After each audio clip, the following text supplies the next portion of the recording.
How's it going, my bakers? I hope you're having a great day so far. Welcome back to the channel. In today's video, I have another awesome breakfast recipe for you. So let's go to the kitchen and get started. English muffins are a classic breakfast item, but making them fresh in the morning would take quite some time and effort. That's where cold proofing comes in. It is the ultimate method for breakfast bakes. All the work is done the day ahead, and the only thing left to do in the morning is cooking the muffins. What makes this recipe even better is that it's made with a no-knead dough. I don't even know if it's possible to simplify such a recipe even further. If you have the few basic ingredients needed to make these, you could be eating freshly made English muffins tomorrow for breakfast, and they will be so much better than anything you can get in the shop. And don't even get me started on McDonald's. Those greasy things ain't got nothing on these. Once you try this recipe and see how simple it is, you'll never go back.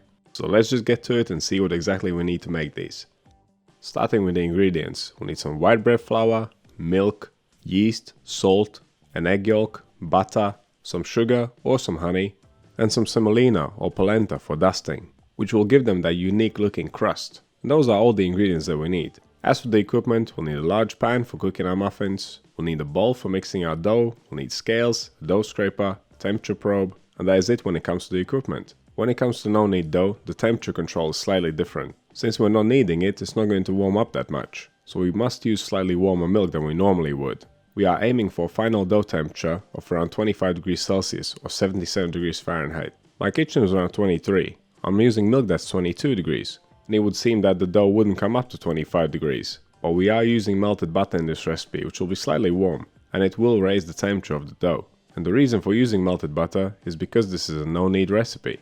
Melting the butter ensures that it will be distributed evenly throughout the dough. So I added the milk, the yeast, the salt, the egg yolk, the butter and the honey to the bowl. Now I'm whisking everything to make sure that it's all melted and all nicely dispersed throughout the liquid. Now we can add the final ingredient, which is the white bread flour. Then grab your scraper and mix it to a dough. Mix until there's no dry flour left. It will be extremely sticky, but that is totally normal. It is the egg yolk and the honey that makes it so. After mixing, check the temperature.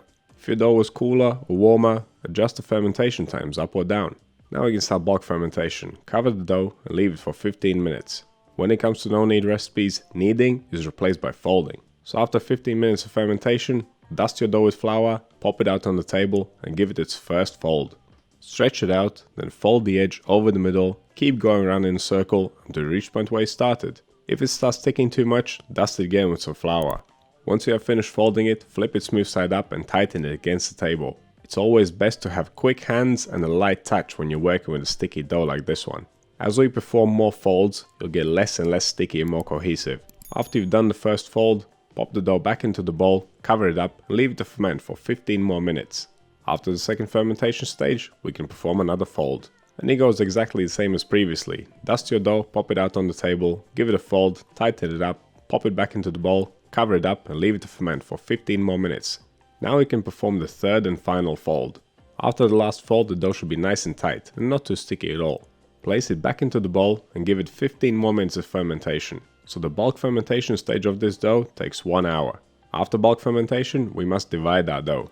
Dust the scales and the dough with a little bit of flour, weigh the dough ball and then divide it into 4 equal pieces.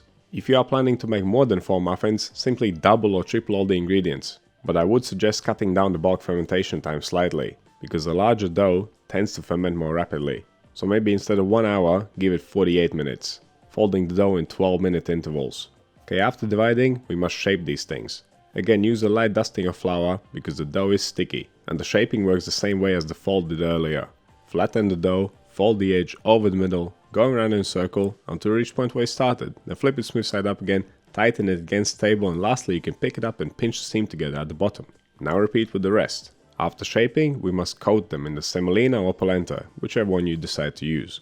People often get the two confused. Semolina is finely ground durum wheat, but polenta is made out of corn.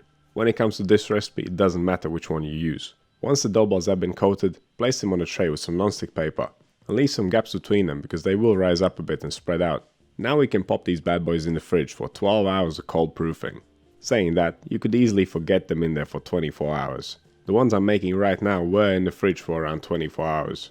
That's because I was filming this video on a weekday. It was more of a dinner than a breakfast treat for me. Okay, let's get these bad boys cooking. Sprinkle your pan with some more polenta or semolina, then place the dough balls in there with plenty of space between them.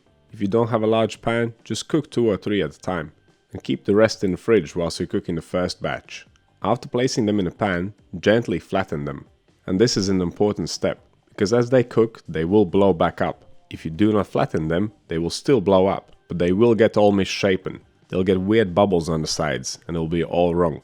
But cooking is really the crucial part here. You want to cook them on medium to low heat, and for a very long time. They will take around half an hour in total. And every 7 minutes or so, you want to turn them. You want to move the outer edge so that it's facing inwards, so they cook nice and evenly. My pan is only really hot in the center. If I didn't turn them, they'll just be brown on one side. After another 7 minutes, you can flip them upside down. After flipping them, gently press them down and flatten them. And then repeat the same process. Leave them for around 7 minutes, then turn them, leave them for another 7 minutes, then flip them, and then lastly give them another 2 minutes on each side.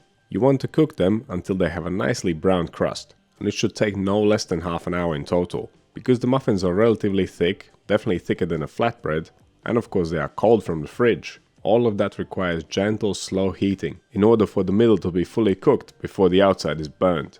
So you definitely need some patience for this.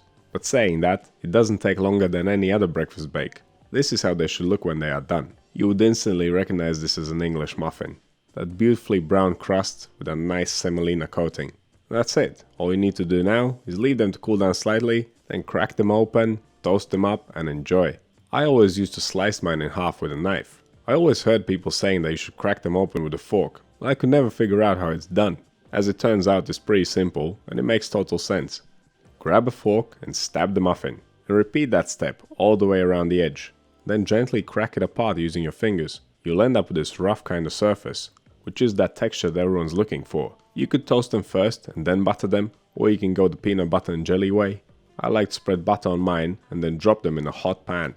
Keep them in there for around 1 minute. When they're done, they'll be nicely browned and crispy. I prefer this to toasting because they stay nice and soft on the outside. Okay, get these bad boys out of the pan, add some cheese if you like, but we're missing one important thing, the egg. So return to the pan with a ring or without.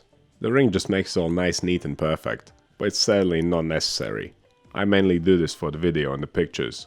It does not matter how your eggs look, they'll still taste the same. Okay, let's finish assembling this thing. And what a beautiful thing it is. Freshly baked toasted muffin filled with ham, egg and cheese. Now that's a proper breakfast treat.